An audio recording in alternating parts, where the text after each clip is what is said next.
baby, I love you. Say, baby, I love you. Baby, I love you. Hey everybody, what's up? Thank you for tuning into my video. So we're almost finally at the end. This is the second to last episode recap. And let's just get right into it. This episode was like the second climax, I guess you can say, of the Issa and Molly relationship. We saw in this episode, Issa was kind of, wrestling with some thoughts, and she thought, the only person I really want to speak to is Molly. And I had some mixed thoughts about that. I feel like Issa always generally, it's kind of like her being a user again. It's kind of like, well, now that I need somebody to talk to, Molly was my go-to person, and she had that little like mini flashback, not flashback, it was like a mini, it wasn't real, but she had this like vision, almost like That's So Raven type shit, where Molly is like telling her off, but Issa just felt like, fuck it, like now is the time to fix this relationship. And she texts Molly, she hits her up, and they're like, let's meet up and have brunch. They have this brunch, and the brunch was light and fluffy, kind of awkward, and they never really got to the nitty-gritty of the situation that transpired at the block party. And my thoughts on that definitely echo Molly's sentiments. How are we gonna have this whole brunch, right? And we're not going to speak about what happened. We're not gonna speak about what happened at the block party, the nitty-gritty, like the real issues. We could key about Keisha with alopecia and all this other stuff and the Thanksgiving and stuff like that, but we can't talk about the real things. And I can't help but remember that time that Molly did want to fix it, and she was like, hey, can you come over? Like, Molly was in the beginning feeling the vibes off, and she was more interested in fixing the relationship. Now we have a completely different Molly who's very disinterested in fixing the relationship, now that Issa has kind of like put forward and realized, hey, I think I want to save this relationship. And it really like speaks to a bigger issue of adult friendships are hard. Like, what I'm saying? Kids in school, they could be, their best friend is, you see them third period and fourth period and down the block, and is simple, right? But when you're an adult, it just gets a little different. And I think that you really need to see like the questions that Molly's therapist was asking, like, is this worth saving? Is this serving you?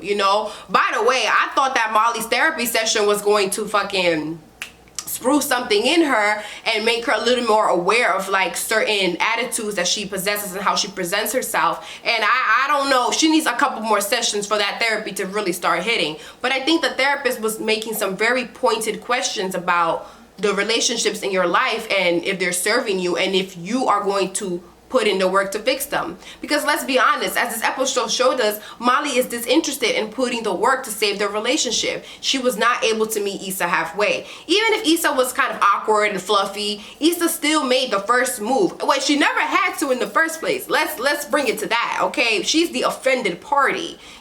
Molly blew up at her event, but Issa still hit her up first. Whether it was for selfish reasons, whether it's because she was feeling lonely or wanted somebody to talk to, she still did that first move. And I feel like Molly could have, if Molly is so hard pressed about what happened at the block party, so let's talk about the block party. I did this, I said this, I didn't mean it, or I meant it, but you didn't bring it up either, Molly. So it's like, I get why you're mad that Issa didn't bring it up, but you can too. You're a whole adult. And I hope and pray, like, I'm in my late 20s. I don't want no relationships like that. Like, no relationships, not even that don't serve me, but like, I can't express how I really feel. And that sucks, especially because they are in person. It's not like the circumstances don't allow them for them to like hang out and be transparent. But basically after that, the brunch, Molly left feeling like, this was fake. And Issa was like, yo, I think we're getting back there. Like, we're not like we used to be, but like we're in a good place. And clearly there are different levels, right? When Molly is speaking to Andrew, he obviously feels like, yo, like, you need to really reconcile with your friend. And she's just like, whatever. Also, a side plot is the relationship that's going on with Molly and Andrew in regards to the brother, right? Like we saw 2-3 episodes ago, they had that little kerfuffle, and maybe not even little, but they had an issue at Mexico, and it has continued to spiral in the relationship. Molly continues to not want to bend and meet Andrew halfway. I just made a connection. Molly is incapable of really making strides towards people. She always wants people to come to her. She doesn't want to bend. She doesn't want to compromise. And that is literally affecting all of her relationships. It's affecting the relationship with her man. It affected the relationship with her friend. I'm surprised we didn't really see it manifest more at work.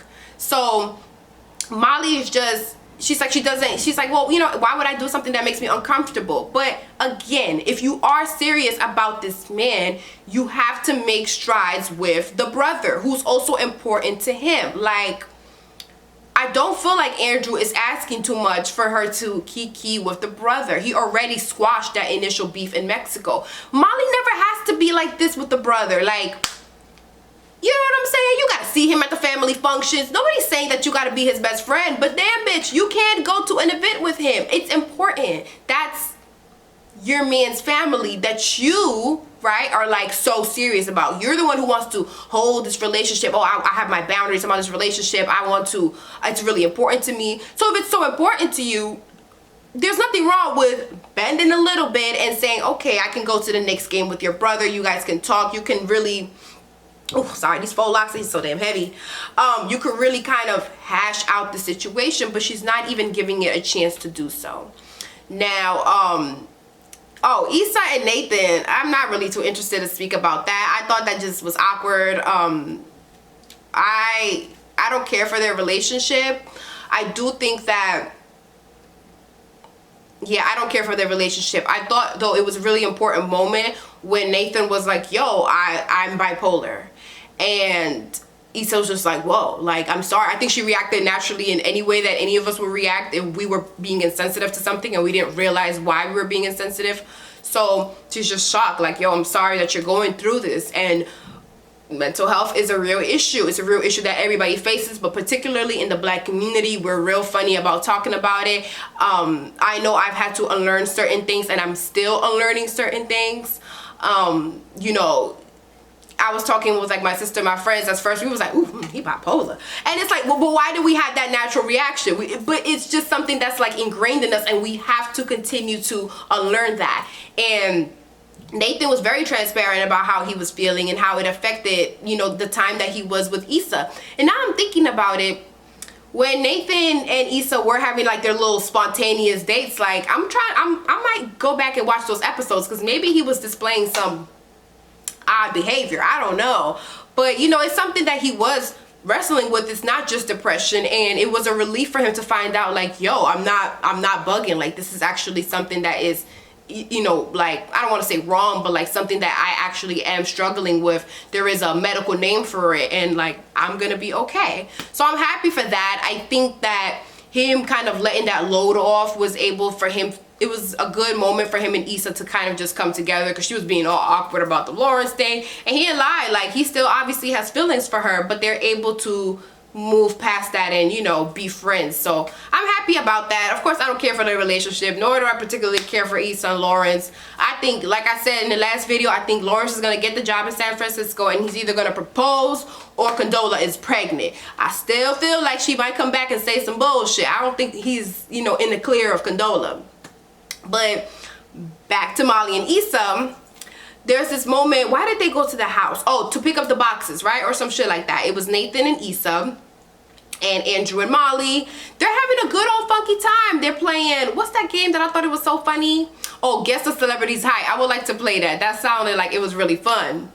And Molly's stupid ass, this will happen to me too. She's texting, right? And she accidentally texted Issa what she was trying to text Andrew. And she's like, you know, hey girl, I'm trying. Oh no, she texted him like, yeah, you see boo, I'm trying. And Issa's like, I don't think that was for me. And Issa's like, wait a minute, like this bitch don't even really want to be my friend. And that is when it was like, yo, like, I thought after the brunch we were good. And Molly's like, honestly, we're not we're not good, and I don't think we're gonna be good, and I don't think this relationship is gonna be good. And that was a very pivotal moment, because at that moment Molly had the chance to explain herself, redeem herself, fix a relationship. But I think at that moment she was thinking about what her therapist said, and she doesn't feel like it serves her.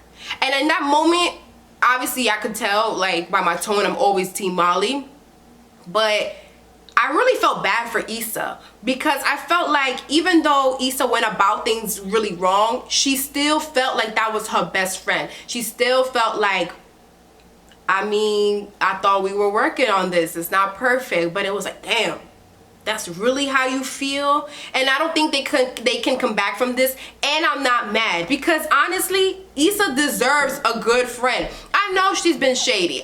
This is so out of even character for me to say, but I feel like you want somebody who's willing to fuck with you. Even if y'all shaky, y'all not doing well, you want somebody who's like, damn, we're not even good right now, but I fuck with you the long way and I want to make this work. And Molly does not. And on Molly's end, that's okay too. Sometimes you realize, you look at somebody and you're like, the cons outweigh the pros. This is not serving me. It hasn't served me in a long time. And if she doesn't have the strength or the care to fix the relationship, then don't. Now, my prediction is that Molly is going to need Issa. Aside from the fact that Molly has a nasty ass attitude sometimes, the show has not presented her having other friends. At least Issa got like her co-workers, and she's just a naturally nicer person. So I feel like we can see Issa developing new relationships. Where's Molly's friends? And this is exactly what I was telling my homegirl. All this money, you got this nigga that you're so proud of, but you don't got nobody to talk to. You literally don't. You're not close to your siblings. You're not close to, who are you close to? So you're burdening your man, who low-key is sick of her antics. I see it in Andrew's eyes. He over it. He's not here for Molly's ways. He's trying to help her grow and develop, but it's gonna be a point where he's like, look, you getting on my nerves. You don't got no friends. You don't fuck with my brother. Bitch, like, something gotta give. So, you know, I was rooting for them, because they've always been such an awesome demonstration of black sisters together, and it's the friendships that we all want. But y'all could keep that, and I'm not mad at all. Either both of them need time to grow. I'm excited to see Issa grow. That's what I've been wanting to see, and I feel like this whole season has been like, I don't know, it's up and down. But I think Issa's getting into this point where she's putting her happiness first. And Molly needs to get to that point too. I hope therapy like kind of pushes that, but Issa's making really, really great strides. And I know she's a fictional character, but I'm really proud of her.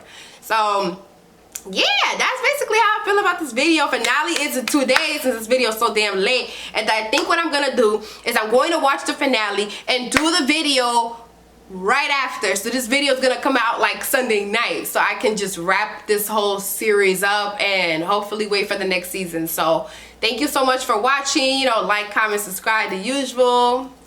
Thank you. Stay safe. Bye. Say, baby, I love you.